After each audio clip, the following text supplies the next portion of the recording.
Aujourd'hui, je vous parle d'un sujet qui concerne de nombreux parents, les disputes entre frères et sœurs. Et oui, je crois que tous ceux qui ont plus d'un enfant sont confrontés à ce type de problématique. C'est normal, c'est naturel, c'est lié un petit peu à de la jalousie, c'est lié à des besoins qui ne sont pas toujours bien remplis, bien définis, c'est lié au fait de vivre ensemble, de devoir apprendre à partager les parents, le temps, les activités. Ça donne de très nombreuses raisons de se disputer. L'histoire des disputes, elle remonte aussi loin que le monde, puisque la première dispute qui a abouti à un meurtre, c'est Caïn et Abel. Donc vous voyez, c'est pas tout récent.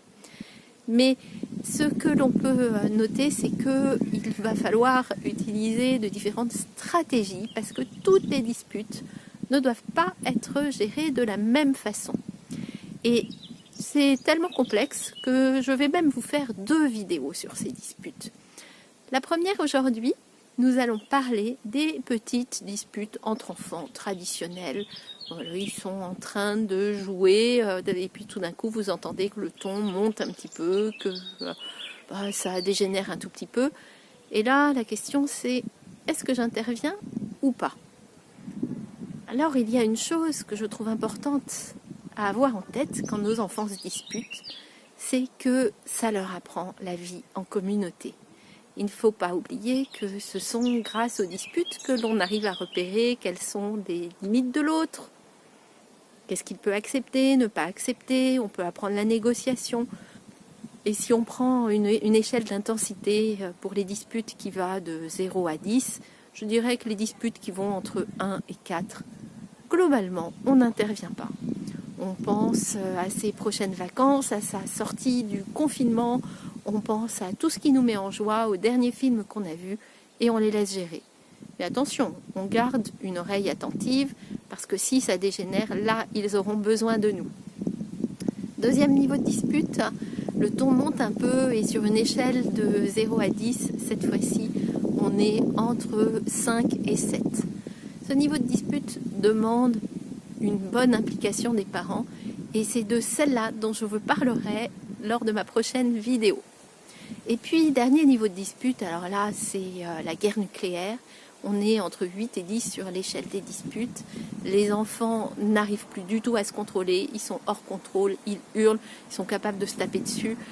Vous entendez que le niveau sonore est extrêmement important. Est-ce que, comme le disait Françoise Dolto, on dit à nos enfants à ce moment-là, écoutez, vous ne m'appelez que s'il y a besoin de faire venir le SAMU? Non, je ne crois pas.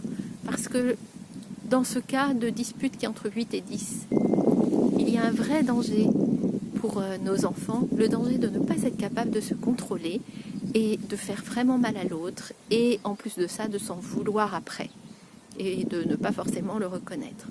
Donc quand le niveau de dispute est vraiment très important, entre 8 et 10, là vraiment, moi je crois qu'il convient d'intervenir. Comment on intervient? D'abord, avec un mot fort qu'on va dire, avec une parole qui part de l'estomac. Vous entendez ma voix, là, c'est pas une voix très autoritaire. Si vous voulez dans une prochaine vidéo, mais demandez-le moi en commentaire, je vous apprendrai à utiliser la voix de l'autorité. Donc le premier mot que l'on va dire, et je vous montre après comment on fait, c'est stop. Pas non, parce que non, ils l'entendent plus, ils l'entendent 300 fois par jour. Stop. Il y a un danger. Éventuellement, on peut compléter, je vois 2 enfants qui sont sur le point de se massacrer. Ou j'entends des cris qui sont absolument inadmissibles, intenses, trop forts. Donc on dit ce que l'on voit. Et là, vous le savez, parce que ça vous arrive sûrement à vous aussi d'être entre 7 et 10 au niveau de stress. Quand on est entre 7 et 10, la seule chose qu'on peut faire, c'est se calmer. C'est pas le moment de régler la dispute. La seule chose que l'on peut proposer aux enfants, c'est de se séparer. Toi, tu vas dans ta chambre et toi dans la tienne, vous vous calmez, vous pourrez vous retrouver après. Peut-être qu'ils n'ont pas une chambre chacun, qu'ils partagent la même chambre, alors proposez-leur 2 lieux qui sont neutres.